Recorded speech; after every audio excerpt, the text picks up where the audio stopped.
Penrose, Colorado. OHV area. Did you know at one time when they made this an area, you could ride wherever you wanted? Then they changed it to you had to stay on designated trails and routes. And then they changed it back to area, so you could go wherever you wanted. Make your own trails. And then they changed it again to only designated routes. So doesn't that tell you the NEPA studies should have been done already? That's the environmental, I don't know, protection studies or impact studies, whatever. Shouldn't they have already been done for an area? Maybe they weren't, and that's why it was closed. But then it was reopened as an area, and then it was closed. So what is the history and story behind that at Penrose Commons OHV area? Because it's an area. When it's called an area, it means, oh, I want to go over there, I can because it's an area. You can go wherever you want. Do they find a spotted toad, some rare cactus, some rare lizard or snake or tree or artifacts? I'm guessing no, they didn't, because there'll probably be a sign saying, artifacts, blah, blah, blah, natives lived here. I don't think anybody lived here. This has no significant value as far as historic, and has no value as far as protecting some wild or rare wildlife or plant life that only exists in a certain area. So why can't we have this reopened to be an area? Or, golly, at least allow us to have the single track. And I even advocate for the side-by-sides and Jeeps and stuff to have maybe another canyon they can play in for the Jeeps, for the ATVs and 50-inch guys and gals. There could easily be more routes through here for them. It would be safer for all of us. Somehow Bureau of Land Management thinks, oh, that's going to be more work for us to patrol, but you don't patrol the shit anyways.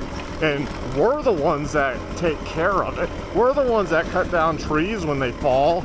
We're the ones that come out here and volunteer to do trail work and get stuff done. All you do as an agency is spend a shitload of money on a couple Leo Rangers at, I think it was like GS13 or some bullshit, and pay them over $100,000 a year to come out here and write tickets.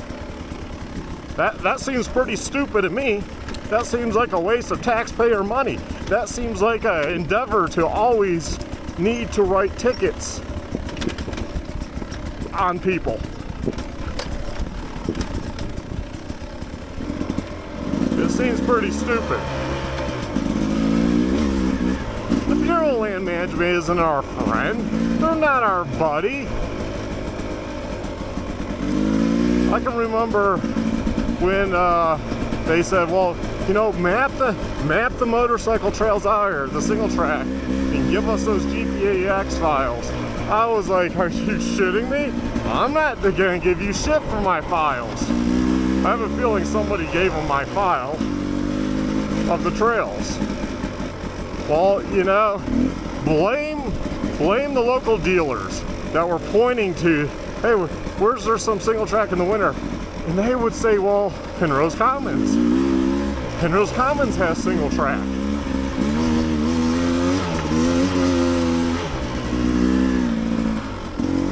Point to trail groups saying, well, it's legal there.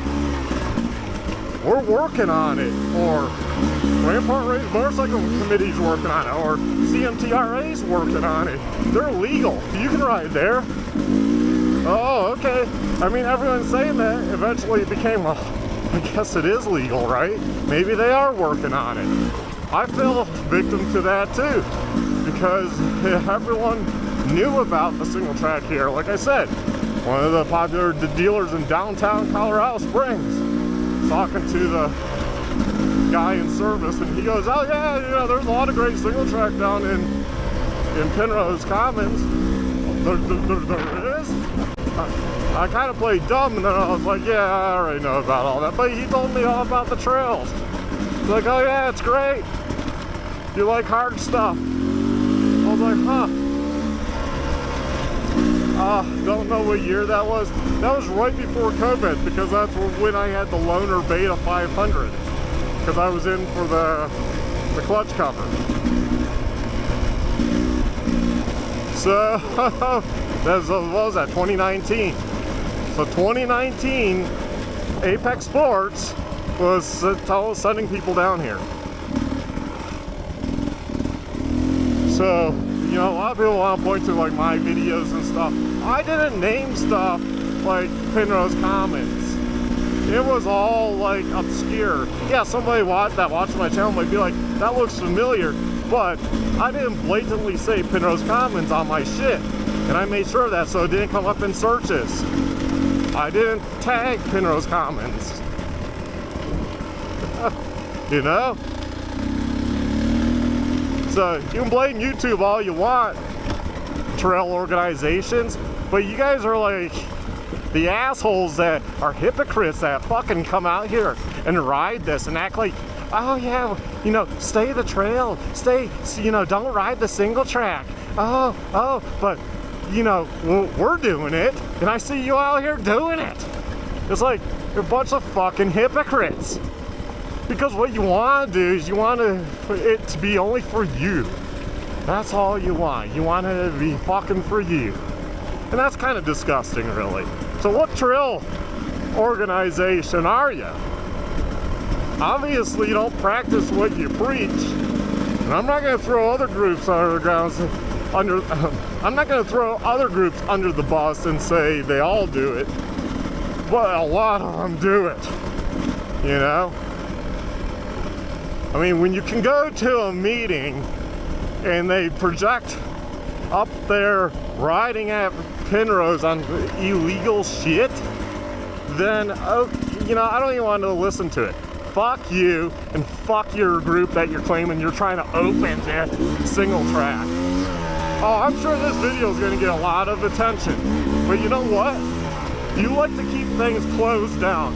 You like to not inform people of what's going on. Very vague. We don't learn about meetings. Meetings, and if we do learn about them, it's like a week before. But it's all hush-hush because each little group wants their piece of the pie so they can say, oh, hey, we got the trails open here, instead of working together. How about we all work together to get the trails open versus all this bullshit of, I'm going to take credit for opening it. No! I personally didn't make the trails, but there's a lot of people that did, and really the trails are them. It's not these trail organizations that are trying to come in later and saying, oh yeah, man, we're going to take over the trails and they're ours. And no, they're not. It's public lands. They're ours and ours, not yours as a group. I don't know. It just frustrates me because we never learn about what's going on. And if we do, like I said, it's a meeting that is learned about like a week before. And it's like, oh, can I make it on a Wednesday at 5 o'clock to Canyon City? No, I can't. Bureau of Land Management knows that. The various trail groups even know that. They don't even push the Bureau of Land Management to have public meetings during a reasonable time of the day or on a weekend. Oh, because they don't want to take their weekend. Well, that's when most people can come and advocate for the trails. And then Bureau of Land Management acts surprised. Oh, well, no one shows up. Oh, no, you know, If it was so important, people would show up. Well, yeah, you're damn right we'd show up if you held it at a good time with plenty of freaking notice, but you don't. And a lot of the Bureau of Land Management people, administrative people, are environmentalists. Oh, we want to protect this little bush here. Oh, we want to protect this rock. Yo, don't move the rock. Don't pick it up. You gotta leave things where they are. That's all bullshit. Bullshit, bullshit, bullshit. So, will things get open here? I highly doubt it. I'm very skeptical. I mean, I keep hearing about maybe they'll toss us something. Oh, maybe they'll give us a little trail over here, over here. Fuck, I don't think they're gonna give us shit. But hey, that's just my opinion.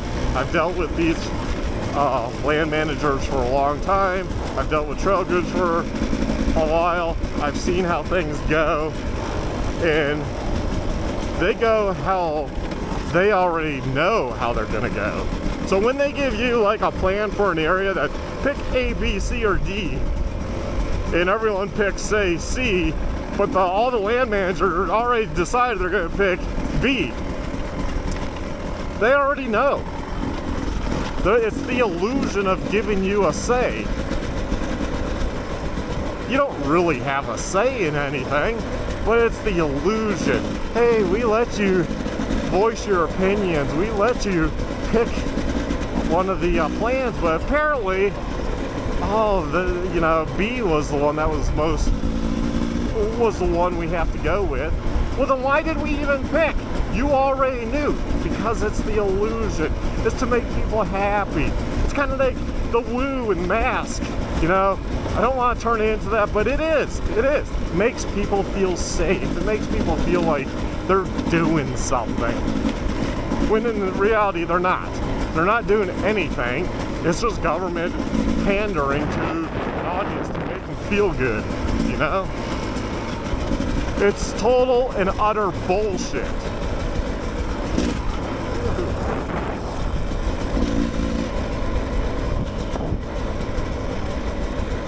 And Penrose Commons is like a no-brainer. Give us some single track. Why?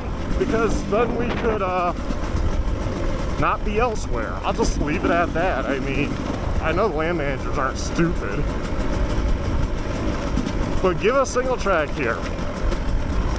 If we had a legal area ride in the winter that was single track for bikes, so we're not getting run over by ATVs, side-by-sides, and Jeeps, wow, that would be awesome. We're less likely to go elsewhere, wink wink, to get that same single track fix. Because riding roads is like, nothing hard about this to us. There's literally nothing hard. But they don't understand that.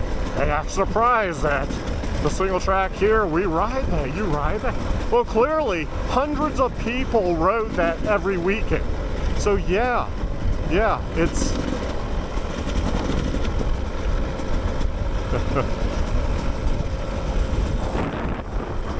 So yeah, hundreds of people rode that every weekend out here, you know?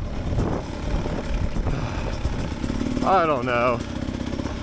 I just, it pisses me off about the Bureau of Land Management, the United States Forest Service, and just trail groups that keep things to them because they want to take credit. It's about taking credit. They want the credit because, hey, they can write grants, they can be important, they can be meaningful to the OHV community. But it's not because they're nice people a lot of times. It's just because they're like an HOA. They're fucking control freaks. And they're hypocrites. They'll do something, but you better not do that, boy. So, yeah, that's who these trail groups are. It's why I fucking stopped belonging to them, and it's why I won't belong to them. I can't see myself in the future. And another thing that irritates me is if they have a fucking problem with you, they don't come to you to talk. They go around your back, and then you find out through the grapevine, oh, you know, can so-and-so, or, you know, can Meeker on YouTube not do this or not do that? Why didn't you just come talk to me? Why didn't you just come talk to me, bitch? Because you're a little fucking bitch is what you are. Oh, yeah. Or you're a friend. I don't know. Why wouldn't you just come talk to a person? I'm tired of it. I've heard this over the last like 10 years or so, ever since doing YouTube and stuff. Oh, you know, somebody will tell me, oh, so-and-so is mad because you filmed blah, blah, blah trail. Well, then come talk to me. You're going to go talk to other people, but you're not going to talk to me. So I'm sick of these trail groups. I don't know. You know, I'm being nice. I haven't ridden stuff here at Penrose Commons because I'm being friendly to friends, but I'm fucking not going to worry about it in the future if we don't get stuff opened up. Because if it stays quiet and stays close to your heart because you want to control the situation, you know, to you, really. And I don't care. I don't need riding buddies. I don't need riding friends. You know, I got a good group of people. If they want to disassociate from me, that's fine. You know, whatever. I ride by myself. I'm fine with that. I'm okay with that. I clearly don't ride in the same group as these whiners with these organizations. Anyways, that's my rant on just in general about all this shit. It's been building up. I'm out here by myself, and I just had to get off my chest. I'm going to ride when I'm going to ride. Do what you can afford. That's what we tell people. Do what you can afford.